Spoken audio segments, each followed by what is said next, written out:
오늘 본문에서 우리는 예수님을 찾아온 두 사람을 만나게 됩니다.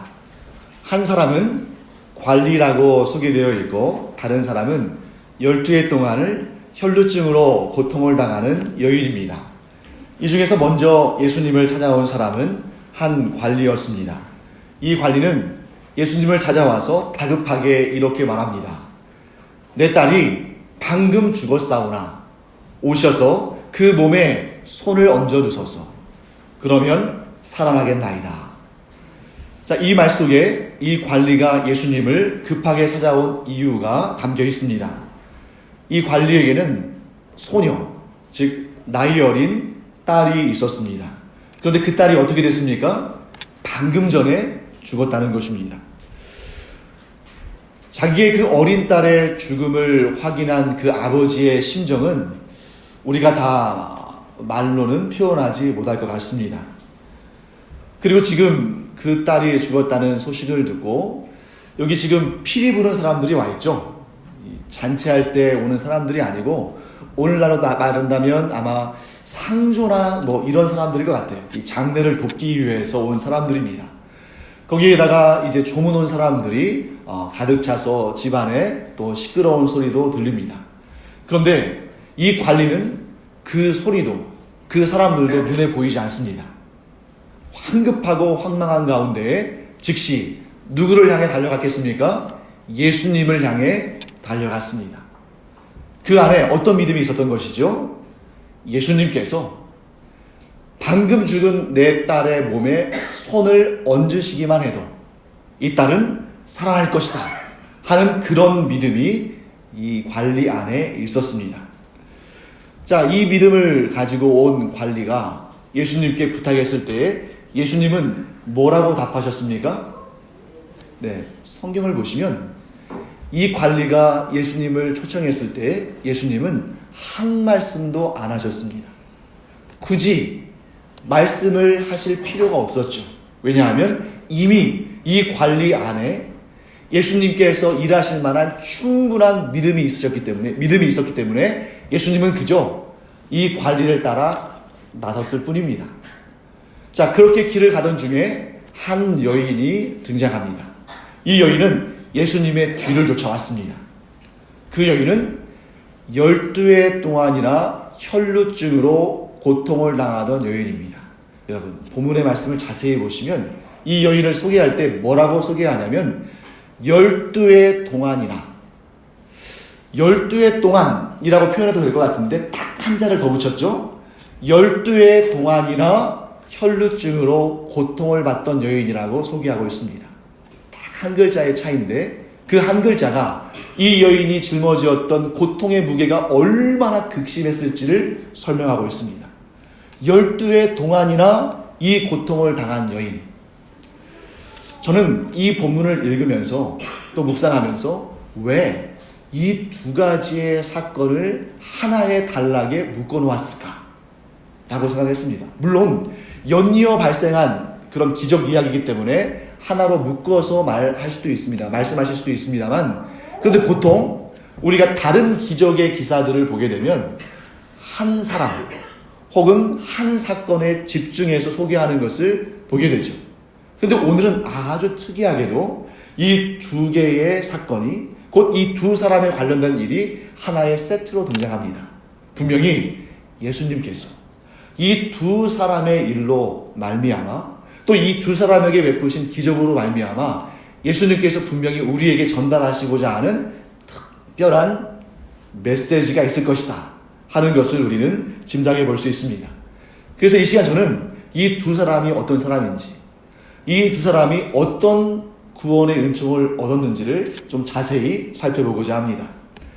자, 여기에서 첫 번째 온 사람을 한 관리라고 소개하고 있죠. 관리라 보니까 어떤 일을 책임지는 사람 같기는 한데 구체적으로 어떤 일을 하고 있는지를 우리가 알 수가 없습니다. 이런 경우에 참 저는 감사하는 게 하나님께서 우리에게 복음서를 한 권만 주셨어도 우리가 예수 믿고 구원받는데 아무 지장이 없었겠지만, 근데 하나님께서는 우리에게 복음서를 무려 4권이나 주셨습니다. 마태, 마가, 누가, 요한복음. 이 4권이나 되는 성경을 복음서를 우리에게 주셨기 때문에 때로는 한 부분에서 자세히 밝혀주지 않는 내용들을 다른 복음서에서 자세히 말씀하기도 하시고, 또 어떤 복음서에서는 다루지 않는 내용을 다른 복음서에서는 다뤄주시기 때문에 우리가 하나님께서 우리를 향해서 품으신 그 구원의 경륜과 놀라운 은혜들을 더 풍성하게 알 수 있는 거죠. 그래서 우리가 보통 그것을 병행 본문이라고 하는데, 오늘 이 마태복음 9장의 병행 본문이 마가복음 5장에 등장합니다. 그 병행 본문을 보면 이 관리가 어떤 사람인지를 설명해 주는데, 이 관리는 회당장이었습니다. 자, 여러분, 회당장은 어떤 사람이겠어요? 회당의 업무를 관장하고 회당을 대표하는 사람이겠죠? 그러면 우리는 또 회당이 무엇인지에 대해서도 좀 궁금한 마음이 들 겁니다. 이스라엘 사람들은 기본적으로 무엇을 중심으로 신앙생활을 했습니까? 성전이죠. 성전에 모여서 하나님께 제사 드리고 성전에서 하나님의 은혜를 나눴습니다. 자, 그런데 지난 시간에 설교를 들어보신 분들 좀 기억하시겠죠? 이 유다 왕국이 멸망하는 일을 당합니다. 바벨론의 느부갓네살 왕에게 유다 왕국이 멸망을 당해요. 유다 왕국이 멸망을 당할 때 무엇도 무너집니까? 성전도 파괴가 됩니다. 그래서 성전 중심의 예배를 더 이상 드릴 수 없는 상황이 됐죠. 특히 이 경건한 사람들, 바벨론의 포로로 잡혀갔던 사람들을 중심으로 우리가 하나님 앞에 범죄해서 나라가 멸망했는데 우리가 지금부터 열심히 금식하고 하나님을 더욱 경건히 섬기자 하는 마음으로 그들이 회당을 구성하기 시작했습니다. 그래서 이 회당을 중심으로 이 사람들이 모여서 하나님께 예배하고 교제하고 그런 삶을 살았는데, 이 바벨론의 포로로 잡혀갔던 사람들이 다시 포로에서 귀환해서 이스라엘 땅으로 오면서도 이 회당을 그대로 유지합니다. 또 나중에 스룹바벨이라는 사람이 성전을 재건할 때에도 회당은 없어지지 않고 계속됩니다. 심지어 여러분, 예수님께서, 우리 성경을 보면은 예수님께서 성전에 가신 이야기들이 등장하잖아요. 그런데 예수님의 사역의 주 부대는 예루살렘이 아니고 갈릴리 호수 인근이었기 때문에 사실은 성전을 그렇게 자주 가지는 못하셨습니다. 뭐 어떻게 하셨느냐? 예수님 역시 안식일에 회당에서 예배하시고 회당에서 말씀을 가르치셨습니다. 또한 우리가 잘 알고 있는 사도들 있죠. 뭐 예를 들면 사도 바울이랄지 베드로랄지 이런 많은 사도들이 초창기에 복음을 증거할 때 주로 어디에서 복음을 증거했습니까? 유대인들의 회당에서 복음을 증거했습니다. 그러면 이렇게 이스라엘 사람들의 신앙과 생활의 중심인 회당에 대표를 세울 때 그냥 막 아무나 세울까요? 그렇지 않겠죠. 그 마을에서 덕망도 있고 또한 경건하고 하나님의 말씀에 대해서 사모하는 이런 사람들을, 그런 사람들 가운데에 회당장을 세운 것입니다. 그러면 다시 오늘 본문의 말씀으로 와보겠습니다. 마가복음에서 회당장으로 소개되는 이 관리는 사람들에게 덕망이 있고 유명한 사람이겠습니까? 아니면 사람들이 알아주지도 않고 그냥 그 존재감도 없는 그런 사람이겠습니까? 사람들에게 유명하고 또 일정한 그런 영향력을 행사할 수 있는 그러한 대표적인 사람이겠죠. 반면에 또 한 명 등장하는 이 여인에 대해서 우리가 또 살펴볼 필요가 있습니다. 12해 동안이나 혈루증으로 고통당하는 여인. 예전에는 이 혈루증을 어떤 병과 좀 혼동했냐면 혈우병과 좀 혼동을 했습니다. 그래서 이 여인이 혈우병 환자인 줄로 아는 사람들이 있었어요. 근데 이 혈우병은 사실 이 유전병 중에 하나인데 혈액이 응고가 잘 되지 않는 병입니다. 이 병은 주로 남성에게서 발견되는 병이죠. 여성이 혈우병을 앓는 경우는 극히 드뭅니다. 그렇기 때문에 오늘 이 본문에 등장하는 이 여인이 앓은 병은 혈우병이 아니고 만성 자궁 출혈증이라는 병의 가능성이 매우 높습니다. 만성 자궁 출혈증. 그러니까 이 여성기관에서 계속해서 피가 나오는, 출혈이 되는 그런 상황 가운데 있는 것이죠. 또 여러분, 여성이 그 여성기관에서 출혈이 있을 때는 율법은 그런 상태를 부정하다고 얘기합니다. 그래서 이런 부정한 가운데 있는 여인은 그 일주일 동안 굉장히 겸비하고 또 그 부정함으로 인해서 다른 사람이 그 부정함을 또 옮기지 않도록, 다른 사람에게 그 부정함을 옮기지 않도록 굉장히 좀 이렇게 폐쇄적인 삶을 살았습니다. 그리고 그 일주일이 지난 다음에, 그 출혈이 멈춘 다음에 목욕을 하고 정결 규례를 행한 다음에 다시 이 마을의 공동체, 사람들의 공동체 안에서 교제할 수가 있었습니다. 그런데 여러분, 지금 이 여인은 만성적인 자궁출혈이 있는 상태이기 때문에 항상, 즉 그 12년 동안 항상 부정한 상태에 있는 것입니다. 이 피가 그쳐야, 이 출혈이 그쳐야 목욕을 하고 또 정결규례를 행한 다음에 그 사회의 공동체의 일원으로 교제하며 살 수 있는데, 계속해서 출혈이 멈추지 않으니까 이 여인은 계속적으로 부정한 상태 가운데 머물러 있는 것입니다. 사실 여러분, 이렇게 계속 출혈이 나면 그 여인의 육신의 건강도 위험하겠지만, 사실은 그 고통보다 더 극심한 고통은 그 여인이 부정한 여인으로 여겨져서 아무도 그 여인과 접촉하지 않으려 한다는 사실인 것입니다. 이 고통을 무려 몇 년 동안? 12년 동안. 12년 동안 아무도 그 여인을 가까이 하려 하지 않고 이 여인도 다른 사람을 가까이 할 용기를 내지 못하는 것이죠. 그래서 오늘 이 여인이 큰 용기를 내서 예수님을 만나러 왔지만 감히 예수님 앞에 서지 못하고 예수님의 뒤에서 예수님을 향해 나아가서 예수님의 손을 붙잡지도 못하고 예수님의 겉옷에, 그것도 끝자락을 간신히 붙잡는 그런 믿음으로 예수님 앞에 나아간 것입니다.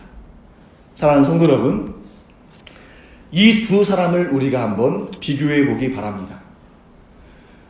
딸을 살려주시기를 바라며 예수님께 나온 이 관리는 누가 봐도 이 사회의 지도층이고, 누가 봐도 덕이 있는 사람이고, 누가 봐도 사람들에게 환영받고 영향력을 행사할 수 있는 그런 사람입니다. 반면에 이 12해 동안이나 혈루증으로 고통당한 여인은 아무도 알아주지 않을 뿐만 아니라, 아니 그 정도가 아니죠. 모두 저주받은 여인이라고, 모두 이 여인은 우리가 가까이 해서는 안 되는 죄인이라고 손가락질하는 그런 비참한 인생을 살아가는 여인이었습니다. 그런데 놀라운 사실은 예수님은 이 두 사람을 모두 받아주신 것입니다. 사랑하는 성도 여러분, 예수님은 아무리 명성이 있는 사람이라 할지라도 믿음이 없는 자는 받아주지 않으셨습니다. 아무리 처량한 사람이라 할지라도, 아무리 사람들이 비난하고 손가락질하는 사람이라 할지라도 그 안에 믿음이 있으면 예수님은 그를 받아주셨습니다. 이것이 바로 예수님의 방식입니다. 예수님은 믿음이 있는 사람이라면, 또한 예수님은 누구든지 예수님을 필요로 하는 사람이라면 차별하지 않고 받아주시는 것입니다. 사랑하는 성도 여러분, 이 사실은 우리가 지금 섬기는 이 교회 공동체 안에도 그대로 적용됩니다. 여러분, 교회 안에는 다양한 사람들이 존재하죠. 세상적으로 보면 권력이 있는 사람이나 권력이 없는 사람이나, 사람들에게 인기 있는 직장을 다니는 사람이나 사람들에게 감추고 싶은 일을 하는 사람이나, 재산이 많은 사람이나 재산이 없는 사람이나, 사람들에게 칭찬받는 사람이나 사람들에게 비난받는 사람이나, 여러분, 누구든지 나는 예수님이 필요한 사람이라고 고백하고 예수님께서 나를 구원해 주시는 분이라고 믿으며 나아오면 예수님은 결코 그를 내치지 않으시고 따뜻한 손길로 맞아주시는 줄 믿습니다. 이것이 바로 교회 공동체의 핵심적인 내용입니다. 그래서 여러분, 2000년 전에 초대교회에는 아주 놀라운 일들이 일어났습니다. 여러분, 2000년 전이면 그때는 어떤 때냐면 신분제가 공식적으로 존재하던 때죠. 그래서 상전이 있고 종이 있습니다. 상전은 어떤 경우에는 자기의 종을, 그 종의 생명을 좌우하는 그런 힘을 가지고 있습니다. 상전이 종을 죽였다고 해서 그리 큰 문제가 되지 않던 그런 시대입니다. 그런데 놀라운 사실은 그 시대의 교회 공동체 안에는 상전과 종이 함께 모여서 예배를 드렸다는 것이죠.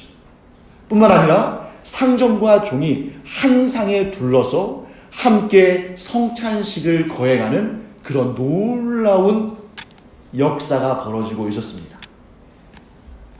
밖에 나가면 여전히 상전이고 종일 수 있지만 그러나 교회 공동체 안에서는 어느 누구도 차별 없이 오직 한 가지 예수님을 믿는 믿음 하나로 그 모두가 하나가 된 공동체가 바로 교회 공동체였던 것입니다. 오늘날 이 시대는 어떻습니까? 사실 법적으로 보면 공식적으로 신분제는 없습니다. 하지만 여러분, 이 사회에 차별이 없다고 누가 생각할 수 있습니까? 이 사회에는 공식적인 신분제는 없지만 분명히 차별과 차등이 존재합니다. 그런데 교회 공동체만은 그런 차별로 인해서 서로 상처를 줘서는 안 됩니다. 교회는 예수 그리스도의 몸된 것이고 예수 그리스도 안에서 모두가 차별 없이 하나가 되어야 합니다. 왜냐하면 예수님께서 오직 믿음을 가진 자들은 다 맞아주시고 다 품어주시고 너희들에게는 어떤 차별도 없다고 미리 이렇게 말씀을 통해서 행동을 통해서 보여주셨기 때문입니다. 사랑하는 성도 여러분, 우리 신대주 간염교회가 이와 같이 예수님의 뜻 가운데 우리의 상황과 환경과 우리가 살아가는 모습이 어떠하든 간에 서로 차별하지 아니하고 배척하지 아니하고 한 마음 한 뜻이 되어서 예수님 안에서 하나의 사랑으로 묶여진 공동체가 되기를 간절히 축원합니다. 교회 공동체는 오직 딱 한 가지만 요구합니다. 그것은 무엇입니까? 예수님을 믿는 믿음입니다. 근데 그 믿음이 어떤 믿음이냐? 오늘 이 관리와 이 혈류병으로 고통당하던 여인이 보여준 그 믿음의 내용입니다. 그들은 예수님을 어떻게 믿었습니까? 예수님께는 불가능이 없다. 예수님께는 가능하지 않은 일이 없으시다는 믿음을 가졌기 때문에 그들이 구원을 얻었습니다. 이 관리는 예수님께서 자기의 죽은 딸에게 손만 얹으셔도 그 딸이 살아날 것이라는 믿음을 가졌습니다. 이 혈루증으로 고통당한 여인은 어떤 믿음을 가졌습니까? 내가 이 12년 동안이나 아무리 많이 노력을 하고 아무리 간절히 원했어도 고쳐지지 않았던 이 병을 누가? 예수님께서 고쳐주실 것이라는 믿음을 가졌습니다. 사랑하는 성도 여러분, 우리가 예수 그리스도를 믿는 사람들이라면 이런 믿음 갖기를 간절히 원합니다. 어떤 믿음이에요? 예수님께는 불가능이 없다. 예수님께는 이루지 못하실 일이 없다 하는 그런 믿음을 갖는 여러분과 제가 되기를 간절히 축원합니다. 그런데 여러분, 예수님께서 우리 교회에 오신다면 그런 믿음을 보실까요? 많은 사람들이 예수님을 믿기는 합니다. 하지만 예수님께는 불가능이 없다는 믿음으로 반응하는 자는 얼마나 될까? 여러분, 많은 사람들이 이렇게 생각합니다. 그래, 예수님은 분명히 능력을 가지고 계시고 예수님은 이런 질병들 얼마든지 고치시는 분이야. 그런데 그것도 그 사람에게 생명이 붙어 있을 때의 문제지 죽어버린다면 무슨 소용이 있을까? 이런 믿음은 오늘 이 본문 가운데 나오는 이 한 관리의 믿음과는 너무나 차이가 있는 믿음입니다. 그러면 여러분, 제가 여러분에게 이렇게 한번 여쭤보겠습니다. 여러분은 예수님께서 손만 얹으시면, 예수님께서 원하기만 하시면 죽은 자가 살아날 것이라고 믿으십니까? 참 곤란한 질문이죠. 어떤 분은 이렇게 생각합니다. 2000년 전에 예수님께서 이 땅에서 사역하실 때는 죽은 자도 살리시고 모든 질병들 가운데 고치시지 못하시는 질병이 없고 또 모든 귀신을 쫓아내시는 그런 놀라운 기적의 역사가 일상처럼 이루어졌는데 왜 이 시대에는 그런 기적을 쉽게 볼 수 없을까? 많이들 그런 괴리감 가운데에서 믿음이 흔들릴 수 있습니다. 그런데 여러분, 예수님께서 이 어린 소녀를, 즉 죽은 소녀를 살리신 것은 사실 예고편에 불과합니다. 예고편에 불과해요. 자, 한번 우리 생각해 보시죠. 자, 이 소녀, 죽었다가 다시 살아난 이 소녀, 지금 어디 있을까요? 지금 어디에 살아 있습니까? 만일 예수님께서 이 소녀에게 영생의 복을 주신 그 사건이었다면 이 소녀는 지금 어딘가에 살아 있어야 됩니다. 그런데 분명한 것은 이 소녀가 죽었다가 살아나긴 했지만 언제일지 모르지만 그 후에 또 죽었습니다. 그래서 지금 세상에 남아있지 않아요. 즉 예수님께서 이 죽은 소녀를 살리신 것은 예수님의 말씀을 통해서, 예수님의 사역을 통해서, 예수님의 이 예고편을 통해서 예수님께 죽은 자를 살리시는 능력이 있다는 것을 보여주시기 위해서 이 기적을 행하신 것이지, 지금 이 기적을 통해서 이 소녀에게 영생을 주신 것은 아닙니다. 이 소녀는 그 다음에 또 죽었습니다. 그러면 예수님께서는 언제 본편의 역사를 행하셨는가? 예수님께서 십자가에 달려 죽으시고 장사한 지 사흘 만에 부활하심으로 그 일로 말미암아 우리에게 본편의 역사가 시작됐습니다. 예수님께서 이 죽은 소녀를 살리심으로 장차 이루어질 하나님의 나라에는 죽음이 없을 것을 미리 보여주시긴 하셨지만 그 본편의 역사는 예수님께서 십자가에 달려 죽으시고 장사한 지 사흘 만에 부활하심으로 말미암아 그 사실을 믿는 자들 안에 본편의 역사를 이루셨습니다. 그러면 여러분, 우리의 본편의 역사 어디 있을까요? 예수님께서 영원한 생명을 우리에게 주셨다는 그 본편의 역사 어디에 있습니까? 멀리서 찾으실 필요가 없습니다. 죽었다가 살아난 소녀를 찾으러 나갈 필요가 없습니다. 이 진정한 본편의 역사는 다름 아닌 믿는 사람 한 사람 한 사람 안에 있는 것입니다. 여러분이 예수님께서 여러분들의 모든 죄값을 대신 갚으시고 여러분들의 부활의 첫 열매가 되기 위해서 부활하셨다는 사실을 믿으십니까? 만약 여러분들이 이 사실을 믿으신다면 그 증거가 여러분들 안에 있는 것입니다. 우리가 지금 이 시대에도 어디에 가면 죽은 자를 살리는 놀라운 능력을, 그런 놀라운 기적을 볼 수 있을까?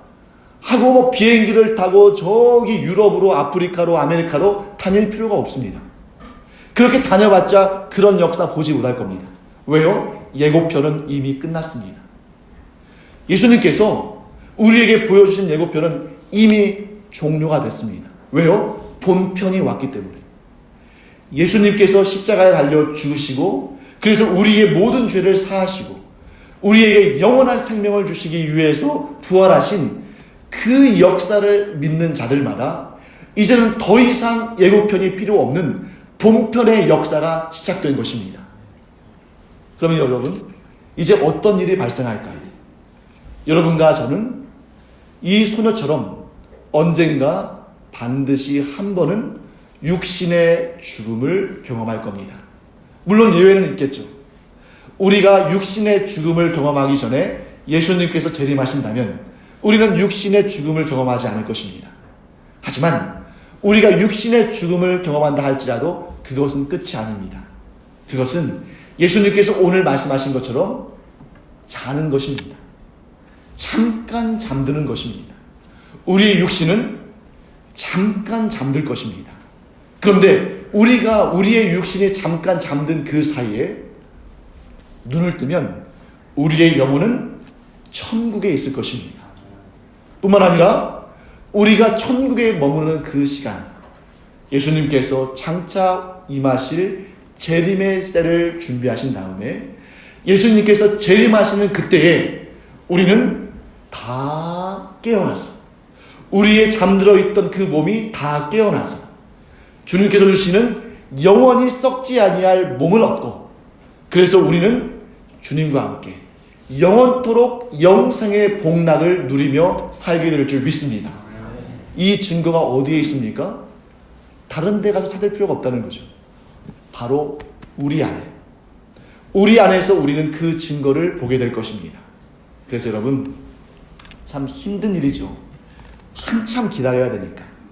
하지만 여러분, 이 혈루증으로 고통당한 여인이 12해 동안이나 고통을 당했지만 결국 예수님을 만나고 그 믿음으로 말미암아 구원을 받은 것처럼 우리가 얼마를 기다려야 할지 우리는 알지 못합니다. 하지만 그 날이 되면 그때까지의 고통과 그때까지의 정말 참기 힘든 그런 어려움들이 언제 있었냐는 듯이 다 사라지고, 아침에 이슬이 사라지는 것처럼 다 사라지고 우리에게는 놀라운 구원의 역사가 임할 줄로 믿습니다. 이 믿음이 우리 안에 있다면 우리는 안심할 수 있죠. 예수님께서 오늘 따라 안심하라고 말씀하신 것처럼 이 믿음이 있어야만 우리가 안심할 수 있는 것입니다. 믿음이 없는 자는 죄송합니다만 지식적으로 이 기적들을 알 수는 있지만, 그러나 그 놀라운 기적의 역사를 경험하지는 못합니다. 하지만 아무리 힘든 인생, 아무리 고통스러운 인생을 12년 아니라 인생의 대부분을 그런 고통으로 살아간다 할지라도 우리 안에 예수님께서 나를 구원하실 것이라는 이 믿음을 가지고 있으면 반드시 구원을 경험할 줄 믿습니다. 그러므로 이 믿음이 있는 자만이 주 안에서 안심할 수 있습니다. 예수님은 이 시간 우리에게 이렇게 말씀하십니다. 너희가 보았기 때문에 믿느냐? 보지 않고 믿는 자가 복되다. 사랑하는 성도 여러분, 우리는 우리의 육신이 잠들고 우리의 영혼이 천국에서 눈을 뜨는 그 날을 지금 볼 수는 없습니다. 우리가 예수님의 재림의 날에 예수님께서 어떤 모습으로 재림하실지 지금 우리의 눈으로는 볼 수 없습니다. 또한 예수님께서 재림하시는 그날 어떻게 우리의 몸이 영원히 썩지 아니할 몸을 입고 또한 우리의 영혼과 다시 하나가 돼서 영원토록 하나님의 나라에서 영생을 누릴지 우리의 눈으로는 볼 수 없습니다. 하지만 예수님의 말씀처럼 보지 않고 믿는 자가 복되듯이 우리가 육신의 눈으로 지금 보고 싶지만 보지 못한다 할지라도 우리가 믿음으로 그 날에 이루어질 놀라운 역사를 의심하지 않고 믿는다면 이미 그 놀라운 역사는 우리 안에서 이루어지고 있는 것입니다. 사랑하는 성도 여러분, 우리가 어느덧 이 세상을 살아가면서 나도 모르는 사이에 세상 사람들과 비슷해져 가는 그러한 위험성 가운데 노출되어 있습니다. 세상 사람들은 눈으로 봐야만 합니다. 세상 사람들은 손으로 만져봐야 합니다. 세상 사람들은 내가 경험해 봐야만 믿는다고 말합니다. 그런데 그렇게 주장하지만 눈으로 보아도 손으로 만지고 인생 가운데 경험했어도 믿지 않았던 사람들이 너무나 많습니다. 이 성경에 수많은 사람들이 예수님께서 기적을 베푸시는 것을 보았고 또 경험도 했습니다만 그들이 다 구원받은 것이 아닙니다. 아니 오히려 그들 중에 더 많은 수의 사람들이 보았고 만졌고 느꼈습니다만 믿음으로 반응하지 못해서 구원받지 못한 사람들이 너무나 많습니다. 하지만 사랑하는 성도 여러분, 여러분과 저는 오히려 보지 않고 믿음으로 말미암아 경험하지 않고도 믿음으로 말미암아 하나님께 진정한 믿음의 사람으로 인정받는 그런 여러분과 제가 되기를 간절히 축원합니다. 그래서 우리가 어디 가면 기적을 체험한다. 어디 가면 놀라운 응답을 체험한다. 이러한 소리, 이러한 소문에 흔들리지 아니하고 이미 내 안에 놀라운 기적의 본편을 심어 놓으신 예수님의 그 놀라운 역사들, 예수님의 그 놀라운 구원의 역사를 믿음으로 말미암아 그 흔들리지 않는 믿음으로 하나님께 칭찬받는 우리가 되기를 간절히 축원합니다. 기도하겠습니다. 하나님, 이 시대에도 너무나 많은 사람들이 기적을 찾고 그것을 보고 경험해야만 믿겠다고 말합니다. 하지만 주님, 저희는 그것을 보지 않아도, 그것을 경험하지 않아도 오직 예수님을 믿기 까닭에 예수님께서 내 안에 이루어 놓으신 그 놀라운 구원의 역사들을 날마다 믿음으로 말미암아 기쁨으로 하나님께 영광 올려드리게 하여 주시옵소서. 참 믿음의 사람으로 굳게 서서 좌로나 우로나 흔들리지 아니하고 똑바로 주님께서 가신 그 길을 따라가는 믿음의 사람들이 되게 하여 주시옵소서. 감사드리며 예수님의 이름으로 축복하며 기도합니다. 아멘.